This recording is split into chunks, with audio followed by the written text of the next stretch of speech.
That Thanksgiving dinner was supposed to be just another ordinary night, like every year before.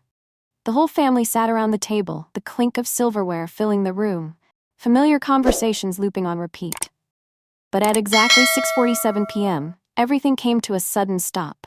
When I set my fork down and said something no one saw coming, "I'm dropping out." The air froze. My mom paused mid-motion, my dad slammed his glass onto the table, and my sister looked at me like I had just destroyed my entire future. "What are you talking about?" my dad asked, his voice no longer steady. I took a deep breath. I hate it. The major, the classes, all of it. I don't want to live a life that doesn't feel like mine. But to them, it wasn't a choice. It was an unforgivable mistake. They didn't see someone trying to find their own path. They saw a failure throwing away opportunity. And right there at that dinner table, a decision was made, one that didn't just change my life, but shattered this family. Comment 1 if you want to hear the full story, because by the end you'll walk away with something truly meaningful. No one in my family tried to understand why I made that decision. Instead, they started judging me. My dad spoke first, his voice turning cold.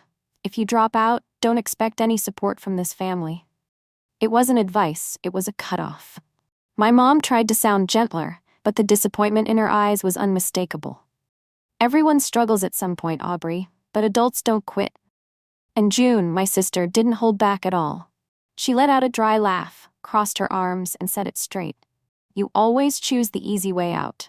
After high school, you hid in community college. Now you finally get into Northwestern, and you're quitting? Do you ever actually finish anything?" Every word hit like a nail being driven in. Not because they were completely wrong, but because part of it was the doubt I'd already had about myself. Then my dad looked me dead in the eye and delivered his verdict. "You're throwing away your future. And from this point on, whatever happens, you deal with it yourself." It wasn't a family conversation anymore.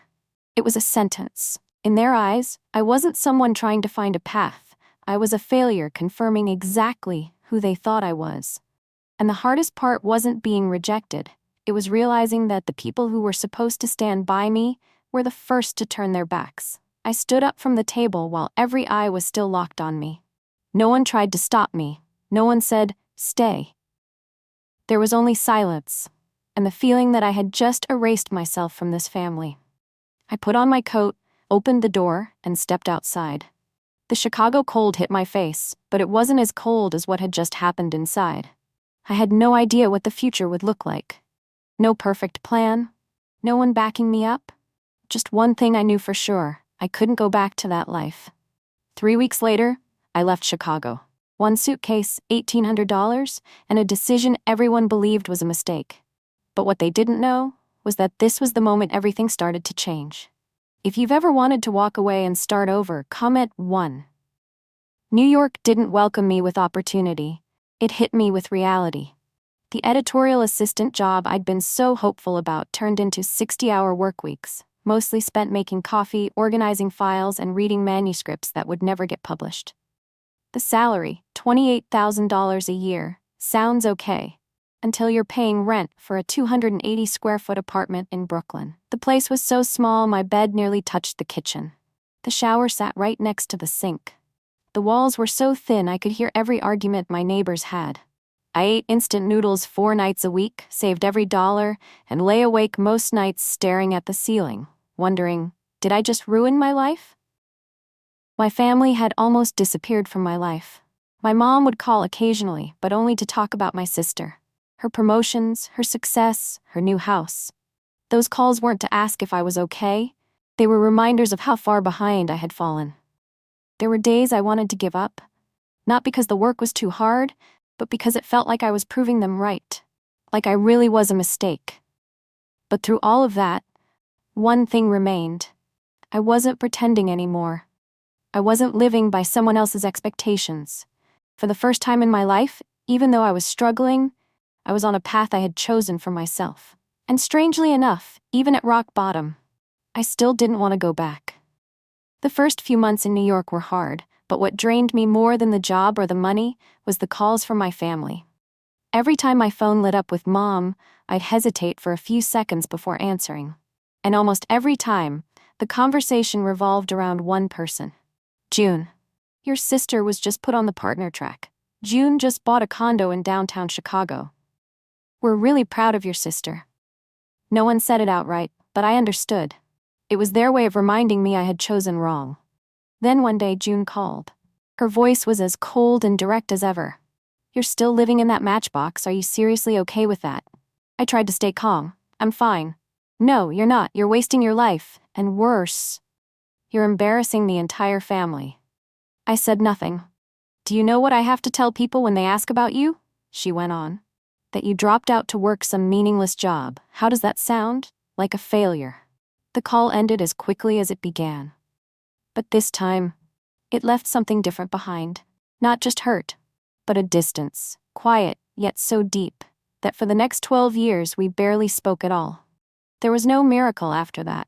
No sudden breakthrough, no morning where everything just became easier. There was only repetition, day after day, long hours, and one choice: keep going. I started reading every manuscript, not because I had to, but because I was curious. I learned how to spot a strong story from the very first lines, how to edit without losing the author's voice. Slowly, the job stopped being just busy work. It became a skill. 2 years in, I was promoted to assistant editor. 4 years, associate editor. 6 years, senior editor. No one in my family knew, and no one asked. But the biggest change wasn't the title. It was that I finally started to feel like I belonged. The books I worked on began getting attention. A few authors I believed in won awards. Some made the bestseller lists. For the first time, I could see the results of persistence, quiet but undeniable. I didn't need to prove anything to my family anymore. I didn't need to call and say I was right. Because I started to understand something. Not every path needs to be validated from the beginning. Some paths just require you to keep going all the way through, and the outcome will become the strongest answer of all. Just as things were starting to stabilize, an unexpected opportunity appeared. In a writing workshop I taught in the evenings, a literature professor said something to me I never forgot. You have the potential to do more than this. I smiled, thinking it was just encouragement. But she continued, you've learned how to do the work. Now learn how to turn it into something lasting. The idea of going back to school made me pause. Me, the one who had dropped out, the one who'd been called a failure, now considering stepping into an academic program? But this time, everything was different. I wasn't going back because of pressure, or to please anyone. I was going back because I genuinely wanted to. At 26, I applied to an MFA program at Columbia. I worked full-time during the day, attended classes at night, wrote essays on the subway, and slept only a few hours a day. There were moments I was completely exhausted, but unlike before, I didn't doubt myself anymore. 2 years later, I graduated, not with the feeling of finally it's over, but with this quiet certainty: I chose right. If you've ever been doubted but kept going like Aubrey, comment 2. The MFA wasn't an ending, it was a door into a completely different version of my life. Right after graduating, I was invited to teach at Columbia. At first, it was just a few small classes on short-term contracts. But every time I stood in front of a room, watching students struggle to find their voices, I realized this was where I truly belonged. I kept working in publishing, but alongside that, teaching slowly became an essential part of my life. I wasn't just teaching writing skills, I was teaching people how to see their own stories, how to turn what they once saw as flaws into strengths. At 30, I was appointed assistant professor. A year later, I published my first book, a collection of essays about taking an unconventional path through publishing and academia. It wasn't a mainstream bestseller, but it was embraced in academic circles. And more importantly, it reached people who used to be just like me. People who had been doubted. People who didn't follow the right path. I didn't tell my family. I didn't send a copy home. I didn't call to share the news. Not because I didn't care, but because I no longer needed that validation. Because by then, I understood something. Real success isn't when other people recognize you. It's when you can look back at yourself and know you never gave up. Everything changed in a way I never could have expected when I was invited to join a university admissions committee. At first, it was simple: reading applications, reviewing essays, giving feedback. But the more I did it, the more I realized I had a unique ability. I didn't just look at grades, I saw the person behind them. Students who had failed. Those who took the long way around. Imperfect stories filled with effort. I understood them. Because I had been them. Then one day, the biggest opportunity came. Yale reached out to me. The position, Dean of Undergraduate Admissions. I hesitated. Not because I wasn't capable, but because of the irony. The person my family once called a dropout failure. Now being in a position to decide who was worthy of entering one of the most prestigious universities in the world. After multiple rounds of interviews, they made me an offer. And I accepted. At 32, I became one of the youngest deans in the Ivy League. There was no celebration, no big announcement. Just me, sitting alone in my new office, looking at the nameplate on the door, Dr. Aubrey Chin, Dean of Admissions, Yale University. In that moment, I didn't think about my family. I thought about one thing. Sometimes, the path people call wrong is the very path that takes you somewhere no one ever believed you could go. I moved to New Haven that fall, stepping into a new job with a pace that left almost no room for the past. Tens of thousands of applications, back-to-back meetings, decisions that could change someone's entire life. It all pulled me in. I thought I had completely left my family behind. Until one evening, my phone rang. The name on the screen, Mom. I stared at it for a few seconds before answering. Her voice came through, softer than I remembered. Aubrey, I heard you're working at Yale. Not, how are you? Not, I miss you. Just a piece of information about success. I'm the Dean of Admissions, I replied shortly. There was silence on the other end for a few seconds. Then she said, her voice slightly unsteady, that's wonderful. Your father would be very proud. I didn't know how to respond. Because the question in my mind wasn't, would he be proud? It was, did he ever understand me? The call ended quickly. No apology, no reconciliation, just a door slightly opened. Not because they missed me, but because I had finally come a version of myself they could accept. And in that moment, I realized, sometimes when people come back, it's not because they've changed. It's because you've changed enough that they can't ignore you anymore. Reading season started in November. Over 50,000 applications for just a little more than 1,500 spots. Every day I read hundreds of stories, exceptional people, extraordinary journeys. And then, I saw a name that made my hand pause, Amanda Chin. My sister's last name after she got married. I opened the file, my heart beating faster than usual. Near perfect GPA, outstanding SAT scores, impressive extracurriculars, a strong applicant, very strong. But what made me stop was the personal essay. Topic: a challenge that changed her perspective on life. I started reading. My family never talks about my Aunt Aubrey. I froze. Each line that followed pulled me back into the past. The way I had been called a failure, the way my story was turned into a cautionary tale, the way I became a living example of what happens when you choose the wrong path. But then, the story shifted. Amanda wrote about searching for the truth on her own, about discovering that I wasn't a failure, but someone who chose a different path, a path no one understood. I set the file down, not because the essay was weak, but because it was too powerful. And for the first time in years, I realized, someone in my family had seen me for who I truly was. I kept reading Amanda's essay, more slowly this time, more carefully, as if every line carried its own weight. She wrote about growing up surrounded by one-sided stories, that I was the example of what it meant to choose the wrong path, that I had missed my chance, that I had failed, that I had disappointed the family.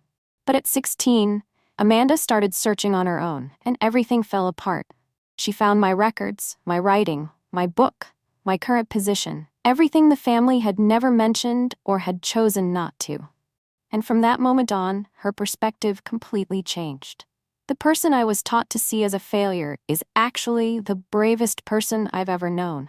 I stopped at that line. Not because it was dramatic, but because it was true. Amanda wasn't writing to impress. She was trying to defend a truth, that success doesn't always look the same. And sometimes the person who's been misunderstood the most is the one who's actually on the right path. I sat there in my office. For the first time in years, my story wasn't being twisted. It was being told. Exactly as it was. If you've ever been misunderstood but kept going anyway, comment too. I set my pen down, then picked it up again. The file in front of me was no longer just another application. It was my niece. The girl who had just written about me as a source of inspiration, while for 12 years, I hadn't really been part of her life. Part of me wanted to keep the file, to write the evaluation myself, to make sure she got the chance she deserved. But another part of me understood something very clearly. I wasn't the Aubrey from 12 years ago anymore. I was the dean of admissions, and if I let emotions get involved, everything I had built would lose its meaning. I picked up the phone and called Marcus, the associate dean of admissions. "I have an application I need you to review. There's a personal conflict." He came in, read through every page, from the scores to the essay. No rush, no bias. When he finished, he looked up. "Strong candidate. Exceptionally strong essay. If it were up to me, I'd admit her." I nodded. Not because I was surprised, but because I knew. That was the answer I needed to hear. "Good," I said. "Send it to committee, and don't mention the family connection." That wasn't just a professional decision. It was the first time I chose to stand by principle instead of the past. 2 weeks later, the admissions committee met to make final decisions. I wasn't in the room when they discussed Amanda, not because I didn't care, but because this time, I had to stay out of it. An hour passed, longer than it should have. The door opened. Marcus walked in, looked at me, and said just one sentence. "She got in."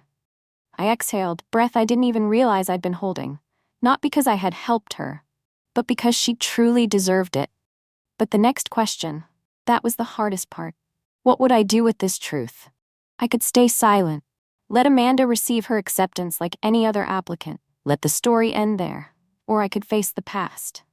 That night at 9:47 p.m., I did something that I had avoided for 12 years. I called June. There was a pause on the other end when she heard my voice. "Aubrey? I'm calling about Amanda." The worry in her voice was immediate.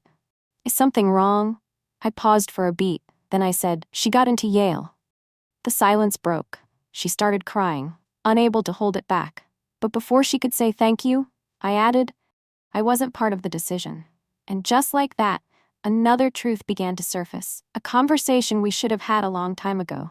That call didn't end right after the acceptance news. It went on, longer than any conversation June and I had had in the past 12 years. At first, there were awkward silences, cautious questions, but slowly, the walls began to come down. "I was wrong," June said, her voice breaking. "Not just about your decision, but about the way I saw you all those years." I didn't respond right away. Not because I didn't want to, but because I never thought I'd hear those words. She kept going, talking about a job she didn't love, a marriage that was falling apart, about how she had spent her life living up to expectations and slowly lost herself along the way. "You had the courage to do what I never could," she said quietly. It wasn't a perfect apology, but it was honest. 3 weeks later, I met Amanda for the first time in years. Not as a dean, but as her aunt. We sat in a small cafe near campus, talking about writing, about the future, about choices. There was no distance, no judgment, just a connection that should have existed a long time ago. And for the first time, I realized, some relationships don't disappear. They just wait for the right moment to begin again. If there's one thing I've truly come to understand after everything, it's this. Success isn't about choosing the right path from the very beginning. It's about having the courage to keep going, even when everyone else believes you've made the wrong choice. I was once called a failure, turned away by my own family. There were nights I lay in a tiny room, staring at the ceiling, wondering if I had just ruined my life. But if I had the chance to go back, I would still choose the same path, because that path led me to where I truly belong. Not a title, not a position, but a feeling that I'm living in alignment with who I really am. And maybe the most important thing isn't proving to others that you were right, it's reaching a point where you no longer need to prove anything at all. Thank you for staying with me until the end of this story. In a world full of endless content, the fact that you took the time to listen truly means a lot to me. If this story made you reflect or touched something within you, consider subscribing to support me and keep me motivated to share more stories like this. Because sometimes, the right story at the right moment can change the way you see yourself.